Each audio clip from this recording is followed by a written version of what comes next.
ముఖ్యాంశాలు. జిల్లాలో 46 minor irrigation చెరువులలో 3,23,000 చేప పిల్లల విడుదల. దీని వలన 32 మత్స్యకారుల సహకార సంఘాలలో గల 5,300 కుటుంబాలకు ఉపాధి అవకాశాలు పెరుగుతాయి. జిల్లా కలెక్టర్ పి. ప్రశాంతి.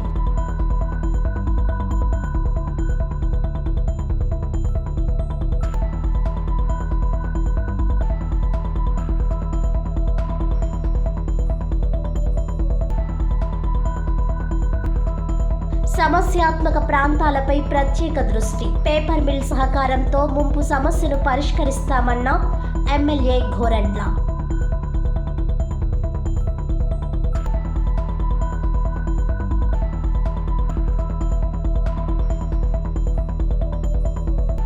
చంద్రబాబు నిర్ణయంతో వైద్య విద్యకు దూరం కానున్న ఎస్సీ, ఎస్టీ, బీసీ విద్యార్థులు.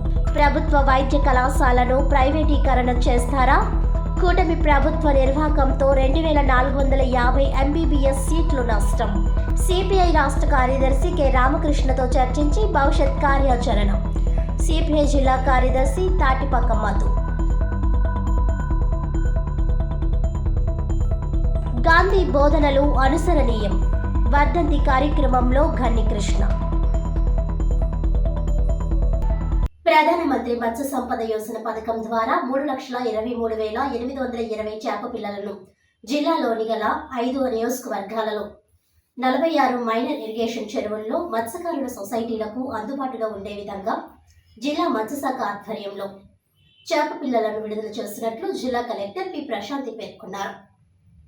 గురువారం రాజానగరం మండలం నందరాడ గ్రామ పంచాయతీ అడుసుమిల్లి వెంకయ్య చెరువు నందు చేప పిల్లల విడుదల కార్యక్రమంలో జిల్లా కలెక్టర్ పి. ప్రశాంతి అధికారులతో కలిసి ప్రారంభించారు.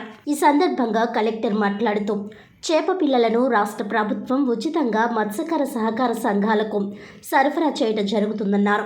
దీని వలన జిల్లాలో గల మైనర్ ఇరిగేషన్ చెరువుల్లోని చేపల ఉత్పత్తితో పాటు ఉత్పాదకత పెరుగుతుందన్నారు. నీటి వనరులు పూర్తిగా వినియోగించుకొనుటకు వీలు పడుతుందన్నారు. ఈ చేప పిల్లల విడుదల వలన 32 మత్స్యకారుల సహకార సంఘాలలో గల 5,300 కుటుంబాలకు జీవనోపాధి మెరుగుపడి ఉపాధి అవకాశాలు పెరుగుతాయని అన్నారు. చేప పిల్లలను బయట కొనుగోలు చేస్తే ఆర్థిక పరంగా సొసైటీలకు కొంత భారం అవుతున్న నేపథ్యంలో ప్రభుత్వమే సీడ్స్ను మత్స్యకార సొసైటీలకు అందిస్తుందన్నారు. 3-4 నెలల్లో చేప పిల్లలు పెరిగి వారు పట్టుకోవడానికి అందుబాటులోనికి వస్తాయని, తద్వారా వారి ఆదాయం సమకూరుతుందన్నారు. గ్రామీణ ప్రాంతాల్లో చేపలు అధికంగా లభించటం వలన ప్రజలకు మంచి ప్రోటీన్ గల తాజా ఆహారం అందుబాటు ధరల్లో లభిస్తుందని అన్నారు. దీని వలన ప్రోటీన్ సెక్యూరిటీ సమకూరి ప్రజలకు పోషక భద్రత చేకూరుతుందన్నారు. ఇప్పటి వరకు మత్స్యశాఖ గ్రామ పంచాయతీ ఆధ్వర్యంలో ఉన్న చెరువును మాత్రమే వినియోగిస్తున్నామని అన్నారు. ప్రభుత్వ మార్గదర్శకాల మేరకు ప్రధానమంత్రి మత్స్య సంపద యోజన పథకం క్రింద ఆక్వా జోన్లో ఉన్న చేపల చెరువులకు సబ్సిడీ అందించడం జరుగుతుందన్నారు. ఇప్పటికే చెరువులు త్రవ్వి నాన్ ఆక్వా జోన్లో ఉన్న వారికి కూడా ప్రభుత్వ మార్గదర్శకాల మేరకు పర్మిషన్ ఇచ్చి వారికి కూడా సబ్సిడీని విధంగా చర్యలు తీసుకోవడం జరుగుతుందన్నారు. ఈ కార్యక్రమంలో జిల్లా మత్స్యశాఖ అధికారి వి. కృష్ణారావు, జిల్లా మత్స్య సహకార సంఘం ప్రెసిడెంట్ బలసాడి రంగారావు, సొసైటీ సభ్యులు తదితరులు పాల్గొన్నారు. గోదావరి జిల్లా వ్యాప్తంగా 46 ట్యాంక్స్లో మత్స్యకార సొసైటీలు అందరికీ కూడా అందుబాటులో ఉండేటట్టుగా 3,23,000 చేప పిల్లలను విడిచిపెట్టడం జరుగుతుంది. మనకి ఈరోజు మార్నింగే మనకి అక్కడ నుంచి సీడ్ చేప పిల్లలు రావడం జరిగింది. సో అది ఈరోజు అంతా కూడా మనం ఈ 46లో ఈ యాక్టివిటీస్ కంప్లీట్ చేయాలి అని అనుకుంటున్నాం. దీనివల్ల మనకి 36 మత్స్యకార సంఘాలు అనేది బెనిఫిట్ అవ్వడం జరుగుతుంది. వాళ్ళ 5,300 కుటుంబాలకి ఇది చాలా ఉపయోగకరంగా ఉంటుంది. దీనివల్ల ఏంటంటే వాళ్ళకి ఏదైతే సీడ్ బయట పర్చేస్ చేస్తే వాళ్ళకి కొంచెం ఆర్థికంగా భారం అవుతుంది కాబట్టి మనం గవర్నమెంట్ ద్వారా సప్లై చేసి ఇస్తున్నాం. అలానే ఇది చాలా క్వాలిటీ చెక్ కూడా క్రాస్ అయ్యి వస్తుంది కాబట్టి మోర్టాలిటీ రేట్ కూడా చాలా తక్కువ ఉంటుంది గవర్నమెంట్ ద్వారా సప్లై చేసిన సీడ్ అయితే. సో ఇది వాళ్ళకి ఒక 3-4 months తర్వాత గ్రో అయ్యి వాళ్ళకి అందుబాటులోకి వస్తుంది. దాని తర్వాత వాళ్ళు పట్టుకొని సేల్ చేసుకోవడానికి కూడా అవకాశం ఉంటుంది. ఫిషరీస్కి సబ్సిడీస్ ఏమన్నా అదనంగా ఇస్తారని పిఎంఎస్వై స్కీమ్ 100% అంటే ఆల్రెడీ మనకి పిఎంఎస్వై స్కీమ్ ఉంది, ప్రైమ్ మినిస్టర్ మత్స్య సంపద యోజన కింద. అలానే ఇప్పుడు మనకి ఇన్లాండ్ ట్యాంక్స్ అయితే ఎగ్జిస్టింగ్ ట్యాంక్సే మనం వాడుతున్నాం. మన ఫిషరీస్ కంట్రోల్లో ఉన్నవి కానీ అదర్వైజ్ పంచాయతీ కంట్రోల్లో ఉన్నవి. అలానే ఇప్పుడు లేటెస్ట్గా గవర్నమెంట్ మనకు కొన్ని గైడ్లైన్స్ కూడా ఇచ్చారు. ప్రైవేట్గా ఏవైతే ఆక్వా చేసుకుంటున్నారో ఆక్వా జోన్లో లేకుండా చేసుకునే వాళ్ళకి ఆక్వా జోన్లో రావడానికి పర్మిషన్ ఇవ్వడం జరిగింది. ఆ గైడ్లైన్స్ మేరకు ఇప్పుడు మనం గ్రామ సభలు కూడా కండక్ట్ చేసుకొని ఎవరు ఆక్వా జోన్లోకి వస్తారు అనేది మనము వాళ్ళ అప్లికేషన్స్ తీసుకుంటున్నాం. ఆక్వా జోన్లోకి వచ్చిన వాళ్ళందరికీ కూడా సబ్సిడీ అనేది ఇవ్వడం జరుగుతుంది. అలానే కొత్తగా ట్యాంక్స్ అంటే నాన్ ఆక్వా జోన్లో ఆల్రెడీ ఎగ్జిస్టింగ్ ట్యాంక్స్ ఏవైతే ఉన్నాయో గత ప్రభుత్వ టైంలో పర్మిషన్స్ లేకుండా అంటే లైక్ శాంక్షన్స్ లేకుండా but they are doing aqua, వాళ్ళకి కూడా పర్మిషన్స్కి గవర్నమెంట్ ఆమోదించింది కాబట్టి అది కూడా మనం ఇవ్వడం జరుగుతుంది. సమస్యాత్మక ప్రాంతాలపై కూటమి ప్రభుత్వం ప్రత్యేక దృష్టి సారించి అభివృద్ధి వైపు తీసుకువెళ్తుందని రూరల్ శాసనసభ్యులు గోరంట్ల బుచ్చయ్య చౌదరి పేర్కొన్నారు. గురువారం కాతేరు గ్రామంలో దాసరి శ్రీనివాస్ నగర్లో ముంపుకు గురి అవుతున్న ప్రాంతాలను పేపర్ మిల్ ప్రతినిధులు మరియు సంబంధిత శాఖల అధికారులతో కలిసి గోరంట్ల పర్యటించారు. ఈ సందర్భంగా ఎమ్మెల్యే గోరంట్ల మాట్లాడుతూ పేపర్ మిల్ ప్రక్కన గల ప్రధాన మురుగు కాలువలు విస్తరణ చేయుటకు రెవెన్యూ అధికారులు సర్వే చేసి రిటర్నింగ్ వాల్ కట్టి మురుగునీరు పారే విధంగా ఇరిగేషన్ అధికారులతో అంచనాలు సిద్ధం చేయించాలని తెలిపారు. ప్రభుత్వ స్థలాలు చాలా చోట్ల ఆక్రమణలతో ఉన్నాయని, వాటితో పాటు ప్రభుత్వ పొంతను కూడా సర్వే చేసి ఆక్రమణలు తొలగించే విధంగా చర్యలు తీసుకోవాలని అధికారులకు ఆదేశాలు జారీ చేశారు. త్వరితగతిన అంచనాలు సిద్ధం చేస్తే పేపర్ మిల్ యాజమాన్యంతో మాట్లాడి సిఎస్ఆర్ నిధుల ద్వారా పనులు ప్రారంభించే విధంగా చర్యలు తీసుకుంటానని తెలిపారు. శ్రీనివాస్ నగర్ నందు మంచినీటి సమస్య ఉందని స్థానికులు తెలుపగా వెంటనే మంచినీటి కుళాయిలు ఏర్పాటు చేయాలని పంచాయతీ కార్యదర్శి రాధాకృష్ణకు సూచించారు. ఈ కార్యక్రమంలో గంగిన హనుమంతరావు, నున్నా కృష్ణ, గంగిన నాని, కురుకురి కిషోర్, పేపర్ మిల్ అధికారులు, సచివాలయ సిబ్బంది తదితరులు పాల్గొన్నారు. రాజమండ్రిలో పోలీస్, రవాణా శాఖల సంయుక్త ఆధ్వర్యంలో మహిళా రక్షక్ నేతృత్వంలో మహిళలతో బైక్ ర్యాలీ నిర్వహించారు.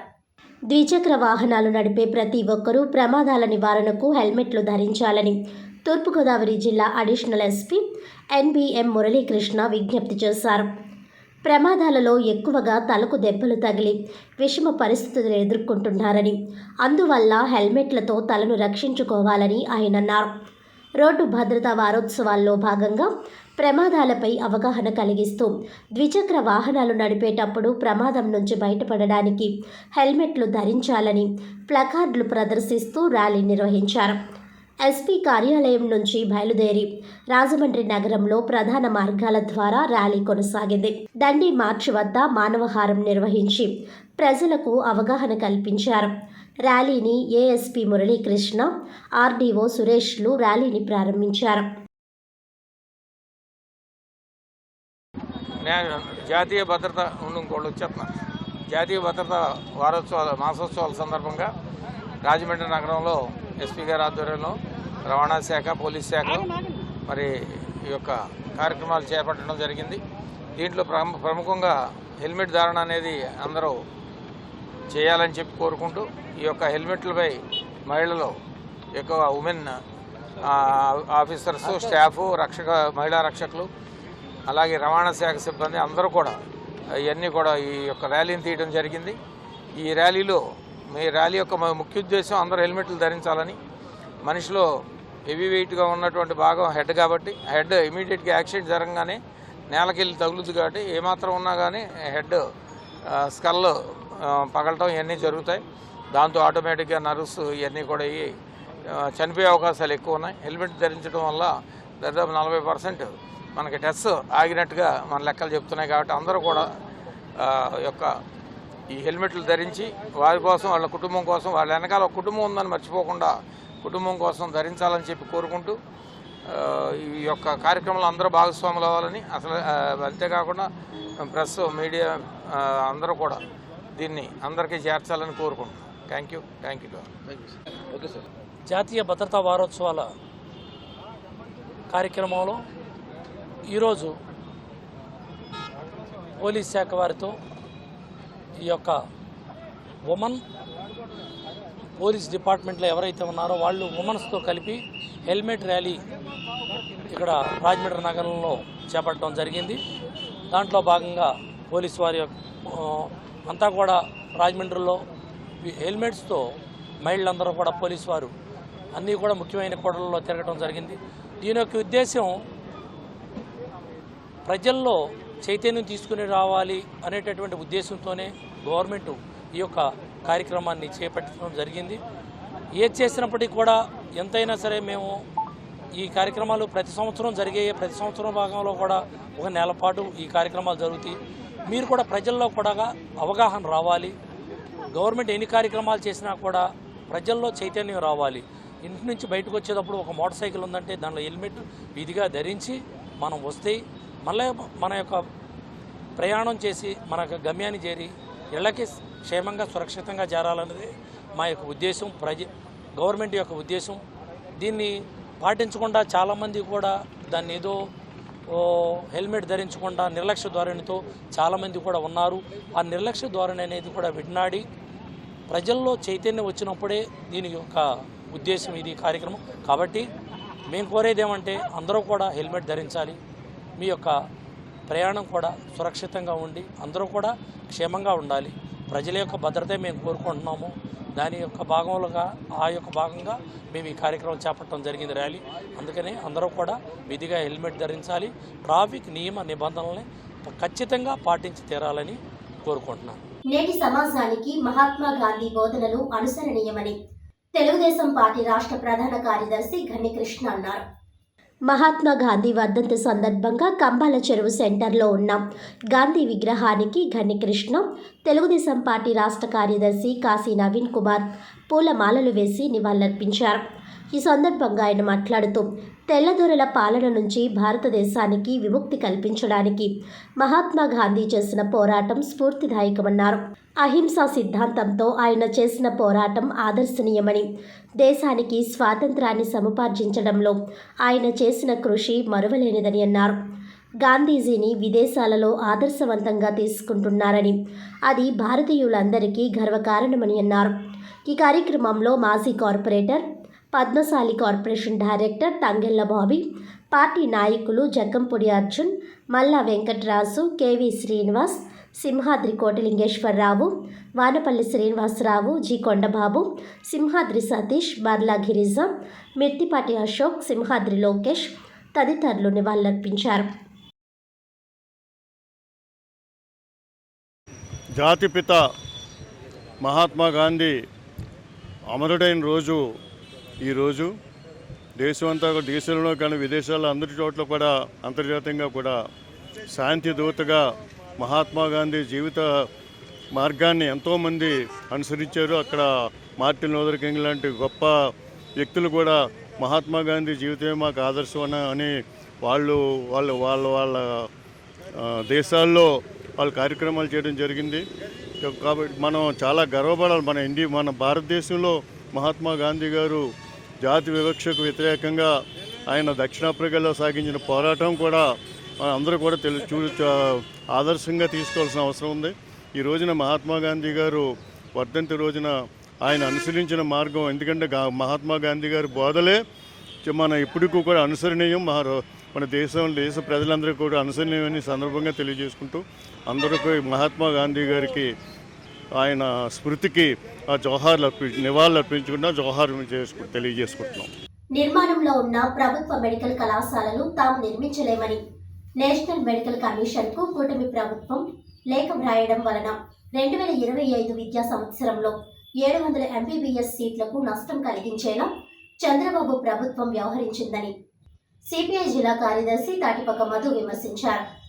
ఎన్డీఏ కూటమి ప్రభుత్వం ఎన్నికల ముందు ఇచ్చిన సూపర్ 6 పథకాలను అమలు చేయలేమని చంద్రబాబు నాయుడు చెప్పడం సిగ్గుచేటని సిపిఐ జిల్లా కార్యదర్శి మధు అన్నారు. రాజమండ్రిలో సిపిఐ కార్యాలయంలో మీడియాతో మాట్లాడిన మధు కూటమి ప్రభుత్వ విధానాలు ప్రజా వ్యతిరేకంగా ఉన్నాయని ధ్వజమెత్తారు. హామీలు అమలు చేయడం సాధ్యం కానప్పుడు ఎందుకు ఇచ్చారని ఆయన ప్రశ్నించారు. ఎన్నికల ముందు ఇచ్చిన హామీలను తక్షణం అమలు చేయాలని డిమాండ్ చేశారు. మెడికల్ కాలేజీలు పూర్తి చేసేందుకు తక్షణం నిధులు విడుదల చేయాలని అన్నారు. మెడికల్ కాలేజీలు ఎత్తివేసేందుకు చంద్రబాబు ప్రయత్నం చేస్తున్నారని ఆరోపించారు. 10వ తరగతి పరీక్షలకు విద్యార్థుల డేట్ ఆఫ్ బర్త్ సర్టిఫికెట్ నిబంధన తొలగించాలని డిమాండ్ చేశారు. ఈ విలేకరుల సమావేశంలో సిపిఐ జిల్లా సహాయ కార్యదర్శి కె రాంబాబు, సిపిఐ నగర కార్యదర్శి వి కొండలరావు, సహాయ కార్యదర్శి సప్పారమణ, మహిళా సమాఖ్య జిల్లా కార్యదర్శి పి లావణ్య తదితరులు పాల్గొన్నారు. రాజమండ్రి సిపిఐ కార్యాలయానికి ఈ 2025-26 నీట్ ఎగ్జామ్ రాసిన విద్యార్థులు, వాళ్ళ తల్లిదండ్రులు సుమారు 30 మంది వరకు మన ఆఫీస్కి వచ్చారు. వాళ్ళందరూ చాలా మానసికంగా ఆవేదన చెందుతున్నారు. చంద్రబాబు నాయుడు గారి విజనరీ అని, 45 ఏళ్ళు అనుభవం అని, గొప్ప పాలనా దర్శకుడని, చంద్రబాబు వస్తే అభివృద్ధి అవుతుంది, విద్యార్థులు యువకుల జీవితాలు బాగుంటాయని అందరూ ఓట్లేశారు. కానీ దురదృష్టం, చంద్రబాబు నాయుడు గారు ఏం ఆలోచిస్తున్నారో ఏంటో కానీ ఆంధ్రప్రదేశ్ మెడికల్ స్టూడెంట్స్ మీద దారుణమైన దెబ్బేశారు. ఆయన నిర్వాహకంతో ఆయన నేషనల్ మెడికల్ కమిషన్కు ఒక లెటర్ రాశారు. 11 మెడికల్ కాలేజీలు తెరలేమని, అవి మూసేస్తున్నామని, అవి త్వరలో ప్రైవేట్కి ఇస్తామని లెటర్ రాయడం వల్ల ఈ సంవత్సరం 700 మెడికల్ ఎంబీబీఎస్ సీట్లు కోల్పోయాం. స్థూలంగా 2450 ఎంబీబీఎస్ సీట్లు కోల్పోయాం. మీ అందరికీ తెలుసు, మెడికల్ అనేది చాలా కాస్ట్లీ అయింది. ఎస్సీ, ఎస్టీ, బీసీ పేద విద్యార్థులు మెరిట్ ఆధారంగా, రిజర్వేషన్ ఆధారంగా సీట్లు పొందుతారు. కానీ వీళ్ళు ప్రైవేట్ కాలేజీలు చదువుకోలేరు. ఇక పక్కన ఉన్న జిఎస్ఎల్ కానీ, కిమ్స్ కానీ ఎక్కడైనా సరే 2 కోట్లు పై మాట ఒక మెడికల్ ఎంబీబీఎస్ సీట్. అలాంటిది వాస్తవంగా 2022లో మనకు 13 మెడికల్ కాలేజీలు ఉండేవి. అప్పటి ప్రభుత్వం జగన్మోహన్ రెడ్డి 17 మెడికల్ కాలేజీలు రాష్ట్ర వ్యాప్తంగా నిర్మించాడు 8,480 కోట్లతో. అందులో భాగంగా మన ఉమ్మడి జిల్లాలో రాజమహేంద్రవరం ఆసుపత్రి పక్కన వచ్చింది, అమలాపురంలో ఒక మెడికల్ కాలేజ్ వచ్చింది. ఈరోజు 2023 సెప్టెంబర్ నాటికి మచిలీపట్నం, మన రాజమండ్రి, అదోని, నంద్యాల ఈ అన్ని ప్రాంతాల్లో కూడా మెడికల్ సీట్లు వచ్చినాయి. ఈయన అధికారంలోకి వచ్చిన తర్వాత ఈ 11 అంటే ఇంకా నిర్మాణంలో ఉన్న 11 మెడికల్ కాలేజీని మూసేస్తారని చెప్పారు. దీంతో నీట్ ఎవరైతే రాశారో విద్యార్థులు, పేద విద్యార్థులు, దీని ఇప్పుడు ఈ ఎంబీబీఎస్కి దూరం అయిపోయినట్లే. తూర్పుగోదావరి జిల్లా కాంగ్రెస్ కమిటీ ఆధ్వర్యంలో జాతిపిత మహాత్మా గాంధీ వర్ధంతి సందర్భంగా ఆయన చిత్రపటానికి పూలమాలలు వేసి ఘనంగా నివాళులర్పించారు. సత్యం, అహింస బాపూజీ నమ్మిన సిద్ధాంతాలు, సహాయ నిరాకరణ, సత్యాగ్రహం వంటివి బాపూజీ పోరాట ఆయుధాలు.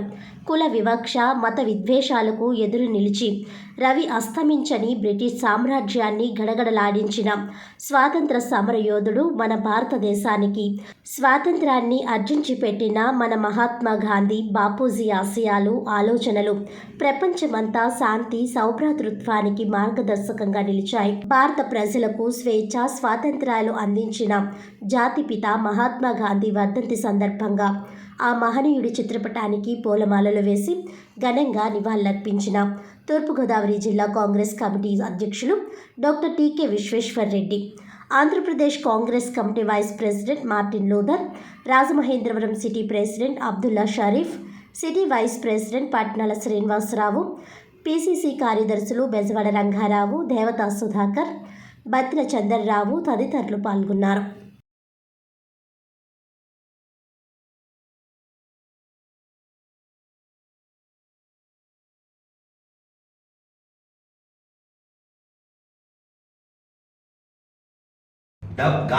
మహాత్మా గాంధీజీ గారి 77వ వర్ధంతి మా కాంగ్రెస్ పార్టీలో శ్రీ విశ్వేశ్వరరెడ్డి గారి యొక్క ఆధ్వర్యంలో ఇక్కడ మేము చేస్తున్నాం. గాంధీజీ గారిని స్మరించుకోవడం ప్రతి ఒక్కరి భారతీయుడికి కూడా తప్పనిసరి అని చెప్పగలిగే ధైర్యసాహసాలతో మేము ఉన్నాం.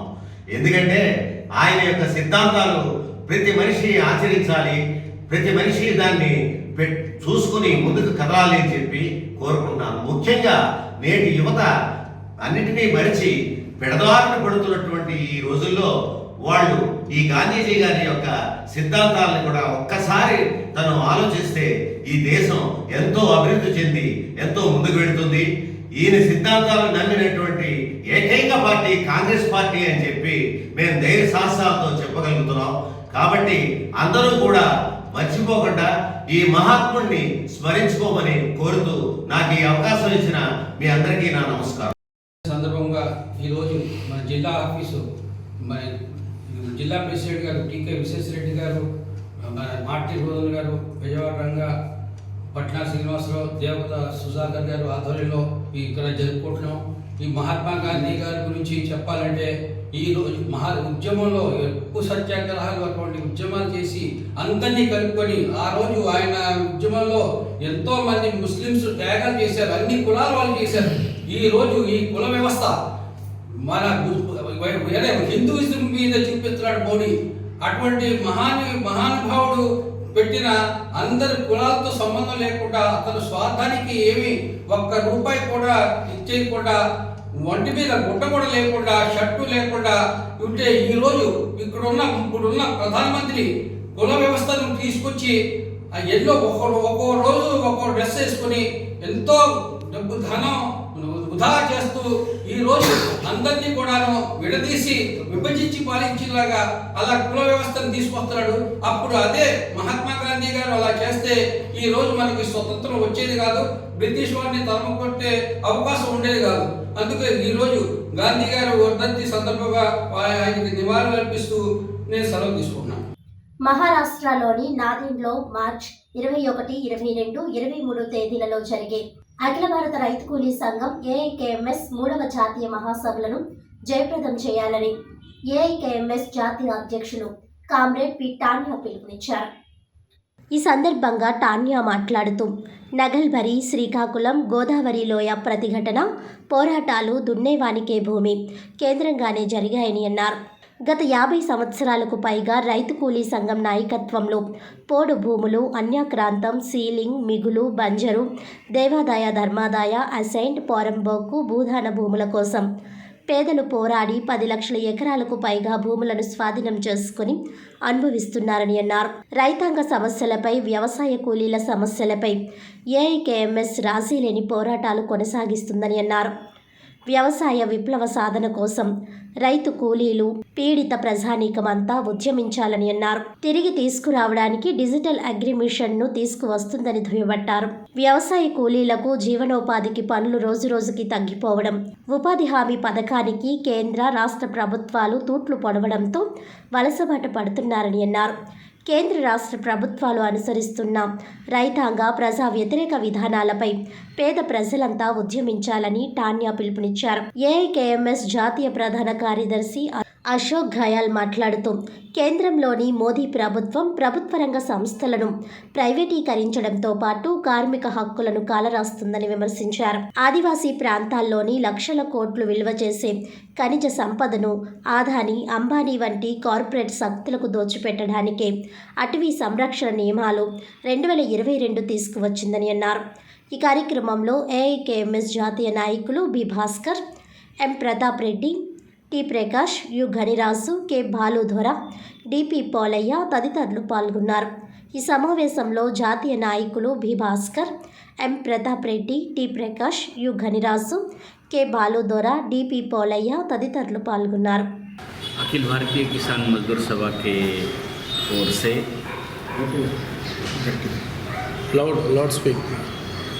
21, 22, 23 मार्च महाराष्ट्र नांदेड़ डिस्ट्रिक्ट में तीसरा महाअधिवेशन आयोजित किया है।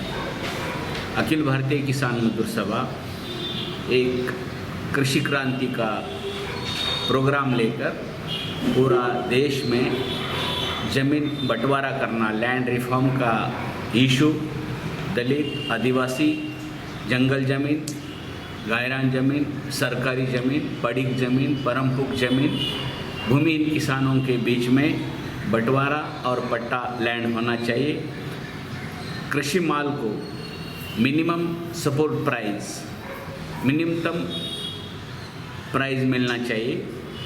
पूरा देश में जो मोदी सरकार है ये एक समाजवादी लोकतंत्र का पूरा बर्बाद कर चुका है। अभी कैपिटल, कम्युनल और इम्पीरियल पावर के साथ ये सियासत चल रही है।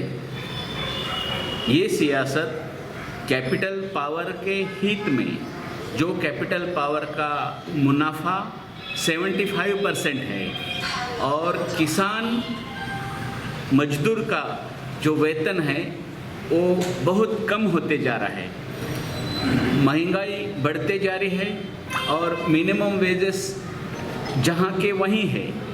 तो अखिल भारतीय किसान मजदूर सभा ये एक क्रांतिकारी जंग भारत के किसान मजदूर को संगठित कर भारत में कृषि क्रांति का जो संघर्ष चला रही है। एक लैंड रिफॉर्म का लंबे समय से 50 साल से ये जंग जारी है। నక్సల్వారీ ఆందోళన ప్రెస్ మిత్రులకి నమస్కారం. అఖిల భారత రైతు కూలీ సంఘం జాతీయ కార్యవర్గం పిలుపులో భాగంగా మార్చి 21, 22, 23 తేదీల్లో మహారాష్ట్రలో నాందేడ్లో అఖిల భారత రైతు కూలీ సంఘం 3వ మహాసభని జరుపుకుంటుంది. ఆ మహాసభలో సమీక్ష కర్తవ్యాలు రూపొందించుకొని భారతదేశంలో మోదీ ప్రభుత్వం చేస్తున్నటువంటి రైతు వ్యతిరేక విధానాలకి వ్యతిరేకంగా పోరాటాన్ని కొనసాగిస్తుందని చెప్పేసి అఖిల భారత రైతు కూలీ సంఘం పిలుపునిస్తూ ఉంది.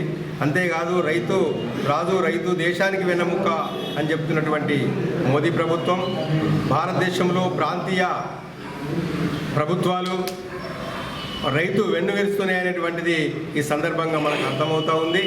అందులో భాగంగానే మోడీ ప్రభుత్వం నయా హిందుత్వం పేరుతోటి దేశంలో ఆర్ఎస్ఎస్ మతోన్మాద ఉసుకొలుపుతూ రైతాంగం పైన అనేక నష్టాన్ని తీసుకురావడం కోసం ఈరోజు చూస్తూ ఉంది. ఈ నయా హిందుత్వం పేరుతోటి దేశాన్ని ఒక హిందూ దేశంగానే మారుస్తా అని చెప్పేసి ఈరోజు ముందుకు వస్తూ ఉంది. అదానీ, అంబానీ, టాటా, బిర్లా, గోయంకా, మఫత్లాల్, కిర్లోస్కర్ లాంటి పెట్టుబడిదారులకి కొమ్ముగాస్తూ రైతు నడ్డి విరుస్తుంది అనేటువంటిది ఈరోజు మనకు అర్థమవుతోంది. ఇటీవల రైతులు సంవత్సరంన్నర ఢిల్లీలో పోరాటం చేసి 3 నల్ల చట్టాలకు వ్యతిరేకంగా కొట్లాడితే అది రాతపూర్వకంగా ఇచ్చి అది వెనక్కి తీసుకునే విధంగా ఈరోజు చేస్తూ ఉంది. అది కాకుండా దొంగసాటున కాంట్రాక్ట్ వ్యవసాయాన్ని, కార్పొరేట్ వ్యవసాయాన్ని ఒక ధాన్యం విలువల్ని, అంతేకాకుండా ఏకీ మార్కెట్, వన్ వే పద్ధతిలో ఈరోజు అదానీ అంబానీలకు అప్పచెప్పే విధంగా వ్యవసాయాన్ని, రైతుల్ని ఒక బానిసలుగా చేసే విధంగా ఈరోజు చేస్తూ ఉంది. అంతేకాకుండా గతంలో ఉన్నటువంటి కేసీఆర్ ప్రభుత్వం కానీ, అంతకుముందు ఉన్నటువంటి వైఎస్సీపీ కానీ ఏజెన్సీ ప్రాంతంలో ఆదివాసులు నివసిస్తున్నటువంటి అడవులలో ఆదివాసులను గెంటివేయడం కోసం ఈరోజు చూస్తూ ఉంది. అదానీ అంబానీలకు భూముల్ని కట్టబెట్టే విధంగా ఈరోజు ఉంది.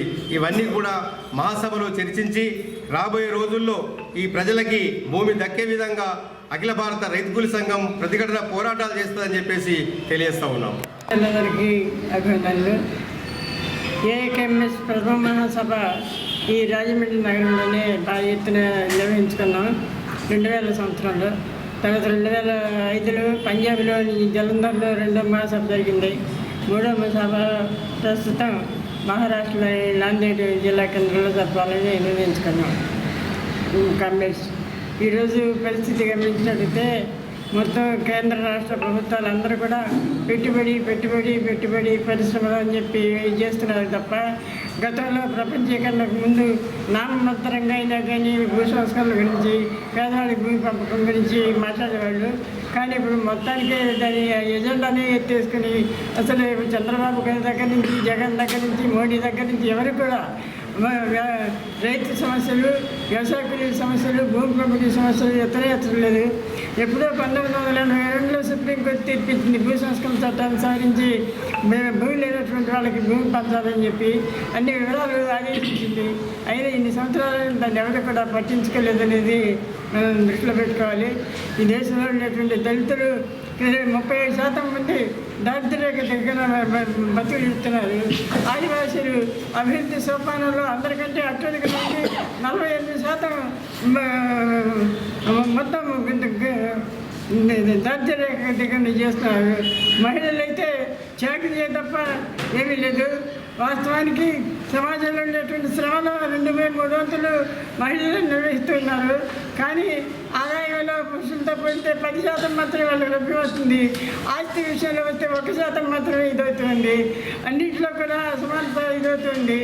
ఈ దేశంలో ఉండేటువంటి ఆదివాసుల సమస్యలు, దళితుల సమస్యలు, ఇతర రైతు చిన్న సన్నకారు పేద రైతుల సమస్యలు, మొత్తం రైతాంగం సమస్యలను కూడా చర్చించి తగిన నిర్ణయాలు చేసుకోవాలని చెప్పేసి, ఈ ఉద్యమాన్ని సమీక్షించుకోవాలని చెప్పి ఈ మహాసభలో తలపెట్టాం. విశాఖ ఉక్కు పరిశ్రమను సెయిన్లో విలీనం చేయాలని సిపిఎం రాష్ట్ర నాయకులు యు రామస్వామి డిమాండ్ చేశారు. సిపిఎం రాష్ట్ర మహాసభల సందర్భంగా చేపట్టిన విశాఖ స్టీల్ ప్లాంట్ రక్షణ జాథా బుధవారం మధ్యాహ్నం జిల్లా కేంద్రమైన రాజమహేంద్రవరం చేరుకుంది. జాథాకు స్థానిక నాయకులు శ్యామల సెంటర్ వద్ద పూల జల్లులతో ఘన స్వాగతం పలికారు. ఈ సందర్భంగా నిర్వహించిన సభకు టి అరుణ్ అధ్యక్షత వహించారు. ఈ జాథాను ఉద్దేశించి యు రామస్వామి మాట్లాడుతూ విశాఖ ఉక్కు పరిశ్రమకు కేంద్ర ప్రభుత్వం కేవలం ప్యాకేజీ ప్రకటించి చేతులు దులుపుకోవడం సరైంది కాదని అన్నారు. ఉక్కు పరిశ్రమకు ఇనుము గనులు కేటాయించడంతో పాటు ప్రైవేటీకరణ ప్రయత్నాలను విరమించుకుంటున్నట్లు స్పష్టమైన ప్రకటన చేయాలని డిమాండ్ చేశారు. ఫిబ్రవరి 1, 2, 3 తేదీలలో నెల్లూరులో జరగబోయే సిపిఎం 27వ రాష్ట్ర మహాసభల్లో చర్చించి విశాఖ ఉక్కు పరిరక్షణకు తీర్మానం చేయనున్నామని వెల్లడించారు. భవిష్యత్ కార్యాచరణ రూపొందించి ప్రజల భాగస్వామ్యంతో విశాల ఉద్యమం చేపడతామని హెచ్చరించారు. రాష్ట్ర నాయకులు జి శ్రీనివాసరావు మాట్లాడుతూ ఉక్కు పరిశ్రమను ప్రైవేటీకరణ చేసేందుకు కేంద్రంలోని బీజేపీ ప్రభుత్వం చేస్తున్న కుట్రపూరిత విధానాలను వివరించారు. ప్రభుత్వ రంగ సంస్థను సెయిన్లో విలీనం చేయడానికి సెయిన్ బోర్డు అనుమతించడం లేదంటూ చెప్పడం సబబు కాదని అన్నారు. ఎస్బీఐలో ఆంధ్ర బ్యాంకును యూనియన్ బ్యాంకులో విలీనం చేశారని గుర్తు చేశారు. రాష్ట్ర నాయకులు బి గురప్ప మాట్లాడుతూ విశాఖ ఉక్కు ఉత్పత్తి 20 మిలియన్ల టన్నులకు విస్తరించే అవకాశం ఉందని అన్నారు. సుమారు 50,000 మందికి ఉపాధి కల్పించే అవకాశాలున్నాయని వివరించారు. అటువంటి పరిశ్రమకు సొంత గనులు కేటాయించడంలో పాలకులకు చిత్తశుద్ధి లోపించిందన్నారు. ఈ కార్యక్రమంలో సిపిఎం రాష్ట్ర నాయకులు బి మహేష్, యు సోమేష్, జిల్లా కమిటీ కార్యదర్శి వర్గ సభ్యులు జువ్వల రాంబాబు, టి తులసి, బి పవన్, జిల్లా కమిటీ సభ్యులు ఎన్ రాజా, సుందరబాబు, బి పూర్ణిమరాజు, రాణి, సీనియర్ నాయకులు పోలిన వెంకటేశ్వరరావు, ఎస్ఎస్ మూర్తి, సావిత్రి, తాతారావు, రాంబాబు తదితరులు పాల్గొన్నారు. ఈ జాతా సందర్భంగా ఈ జాతాలో కామ్రేడ్స్ అందరూ ఈరోజు ఇక్కడికి మన రాజమండ్రి నగరానికి చేరుకోవడం జరిగింది. ఈరోజు సిపిఎం పార్టీ రాష్ట్ర మహాసభలు నెల్లూరులో ఫిబ్రవరి 1, 2, 3 తారీఖుల్లో జరుగుతూ ఉన్నాయి.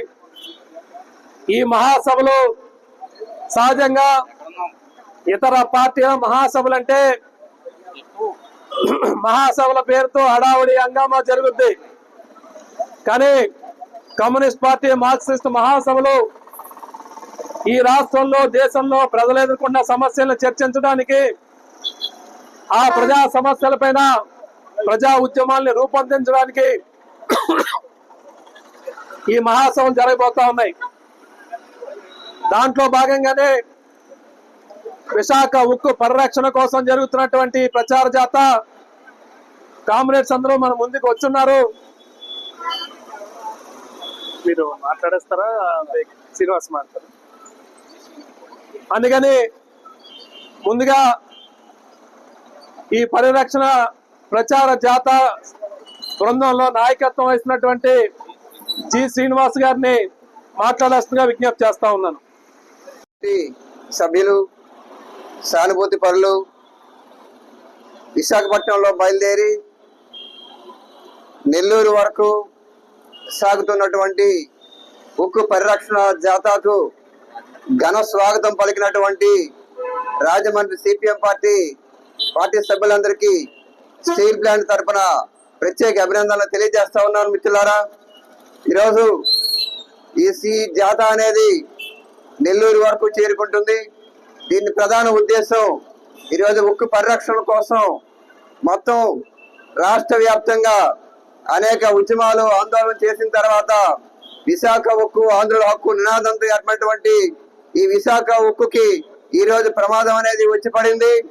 ఈ ప్రమాదం నరేంద్ర మోడీ దాన్ని ఎలాగైనా సరే అమ్మాలని చెప్పేసి ప్రయత్నం చేస్తా ఉన్నారు. దాన్ని అడ్డుకోవాలని చెప్పేసి తీవ్ర ప్రయత్నాలు అనేది చేస్తా ఉన్నాం. అందులో భాగంగా గత 480 రోజులుగా ఈ ఉద్యమం అనేది కొనసాగుతా ఉన్నది. ఈ పోరాటానికి ఉద్దేశాన్ని మా నాయకులంతా తెలియజేశారు. మన ఆంధ్ర రాష్ట్ర ప్రజల కొంగు బంగారం మన వైజాగ్ స్టీల్ ప్లాంట్. ఆ కొంగు బంగారంపై కార్పొరేట్లు కన్నుపడింది. ఆ బంగారాన్ని ఆక్రమించాలని, స్వాధీనం చేసుకోవాలని చెప్పి రకరకాల కుయుక్తులు ప్రయత్నాలు ముమ్మరం చేశారు. అవన్నీ కూడా మనం గమనిస్తూ ఉన్నాం. ఈ మధ్య కాలంలో తెలుగుదేశం పార్టీ అధినాయకులు కావచ్చు, మొత్తం నాయకత్వం అంతా కూడా చాలా ప్రకటనలు చేస్తూ ఉన్నారు. అధికారం వచ్చిన అర సంవత్సరంలో మేము 11,000 కోట్ల రూపాయలని కేంద్ర ప్రభుత్వం యొక్క మెడల వంచి సాధించాం, అది మా ఘనత అని చెప్పి ఈరోజు ఉత్తరాంధ్ర అంతా, రాష్ట్రం అంతా కూడా ఘనంగా ఆ ఘనత మాదే అని చెప్పి చాటుకుంటూ ఉన్నారు. మేము అడుగుతూ ఉన్నాం, ఆ ఘనత మీదే అని ఒప్పుకుంటున్నాం, ఓకే. అదేవిధంగా వైజాగ్ స్టీల్ ప్లాంట్ని ప్రైవేటీకరణ చేయబోవు అని చెప్పి, అదేవిధంగా క్యాప్టివ్ మైన్స్ కేటాయిస్తామని చెప్పి ప్రధాని చేత ప్రకటన చేయించండి. ఆ ఘనత కూడా మీరే తీసుకోండి. ఎందుకని ప్రకటన చేయించారు? ఎందుకని క్యాప్టివ్ మైన్స్ని మీరు కేటాయించే విధంగా ప్రయత్నాలు చేయరని చెప్పేసి ఈ సందర్భంగా అడుగుతూ ఉన్నాం. నిన్ననే మన లోకేష్ గారు ఉత్తరాంధ్ర సంబంధించిన పర్యటనలో భాగంగా లేదా కేసుకు సంబంధించిన వైజాగ్ గడ్డ మీద అడుగు పెట్టి ఆయన చెప్తా ఉన్నాడు, క్యాప్టివ్ మైన్స్ అనేవి గనులని కేటాయించడం అనే డిమాండ్ అర్ధరహితమైనది. ఆ గనులు కేటాయించకపోయినా స్టీల్ ప్లాంట్ అనేది నడపొచ్చు అని చెప్పేసి ఆయన ప్రస్తావించాడు, ప్రకటించాడు. కానీ యువకులు పాదయాత్ర నిర్వహించినప్పుడు అదే విశాఖ గడ్డ దగ్గర, అదే వైజాగ్ స్టీల్ ప్లాంట్ పోరాట శిబిరం దగ్గర ఆయన ప్రకటించాడు, మేము కూటమి అధికారంలోకి వస్తే, మా పార్టీ అధికారంలోకి వస్తే పార్లమెంట్లో గలమెత్తుతాం, స్టీల్ ప్లాంట్ కి క్యాప్టివ్ మైన్స్ ని మేము కేటాయిస్తామని చెప్పి ఆ రోజున లోకేష్ బాబు గారు ప్రకటించి అధికారం వచ్చిన తర్వాత, మినిస్టర్ అయిన తర్వాత, ప్రభుత్వాన్ని ఏర్పాటు చేసిన తర్వాత ఈ రోజు ఏపీఎస్సీ ఆధ్వర్యంలో జనవరి 31న నిర్వహించే కంబైన్డ్ గ్రాడ్యుయేట్ లెవెల్ ఎగ్జామినేషన్ ఫిబ్రవరి 4 నుంచి 25 వరకు 14 రోజుల పాటు నిర్వహించే కేంద్ర సాయుధ పోలీస్ బలగాల అస్సాం రైఫిల్ మ్యాన్ కానిస్టేబుల్ పోస్టులు నార్కోటిక్స్ కంట్రోల్ బ్యూరో ఎగ్జామినేషన్ పరీక్షల నిర్వహణను పగడ్బందీగా నిర్వహించాలని జిల్లా జాయింట్ కలెక్టర్ ఎస్ చిన్నరాముడు స్పష్టం చేశారు.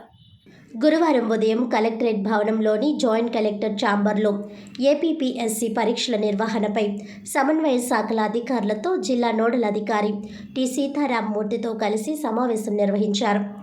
ఈ సందర్భంగా జాయింట్ కలెక్టర్ ఎస్ చిన్నరాముడు మాట్లాడుతూ ఏపీఎస్సీ ఆధ్వర్యంలో నిర్వహించే ఈ పరీక్షలు ION digital zone, IDZ Lodhargiri, Rajiv Gandhi group of educational institutions Lodhargiri, రాజమహేంద్రవరంలో నిర్వహించడం జరుగుతుందన్నారు. జనవరి 31వ తేదీ శుక్రవారం కంబైన్డ్ గ్రాడ్యుయేట్ లెవెల్ ఎగ్జామినేషన్ మధ్యాహ్నం 1 గంట నుంచి మధ్యాహ్నం 1:38 వరకు జరగనుందని, అభ్యర్థులను మధ్యాహ్నం 12 గంటల నుంచి అనుమతించనున్నట్లు తెలిపారు. పరీక్షా కేంద్రంలో 30 నిమిషాల ముందు రిపోర్ట్ చేయాలని సూచించారు. 1 నిమిషం ఆలస్యమైన పరీక్షా కేంద్రంలోకి అనుమతి ఉండదని తెలిపారు. ఫిబ్రవరి 4 నుంచి 25 వరకు 14 రోజుల పాటు నిర్వహించే కేంద్ర సాయుధ పోలీస్ బలగాల SSF, Assam rifleman constable పోస్టుల, నార్కోటిక్స్ కంట్రోల్ బ్యూరో సిఫాయి పోస్టులకు 14,672 మంది అభ్యర్థులు హాజరు కానున్నారని అన్నారు. కేంద్ర సాయుధ పోలీస్ బలగాల SSF, Assam rifleman constable పోస్టుల, నార్కోటిక్స్ కంట్రోల్ బ్యూరో సిఫాయి పోస్టులకు ఏపీపీఎస్సీ పరీక్షను 3 షిఫ్ట్లలో మొదటి షిఫ్ట్ ఉదయం 9 నుంచి 10 వరకు, రెండో షిఫ్ట్ మధ్యాహ్నం 12 నుంచి 1 గంట వరకు, మూడో షిఫ్ట్ సాయంత్రం 3 నుంచి 4 గంటల వరకు నిర్వహిస్తున్నట్లు తెలిపారు.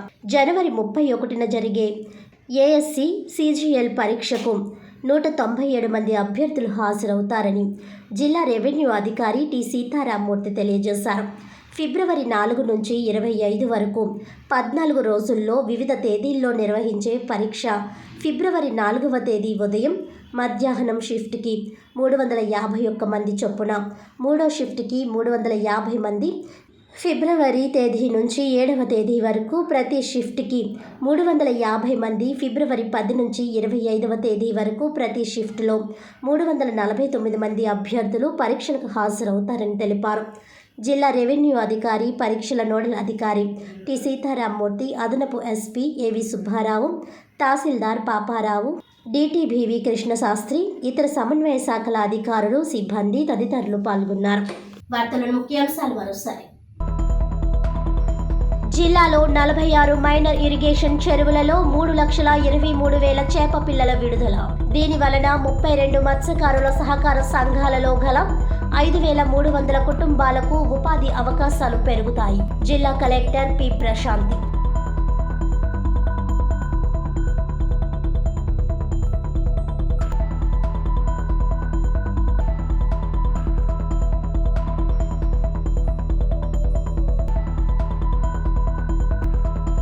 సమస్యాత్మక ప్రాంతాలపై ప్రత్యేక దృష్టి. పేపర్ మిల్ సహకారంతో ముంపు సమస్యను పరిష్కరిస్తామన్న ఎమ్మెల్యే ఘోరంట్ల.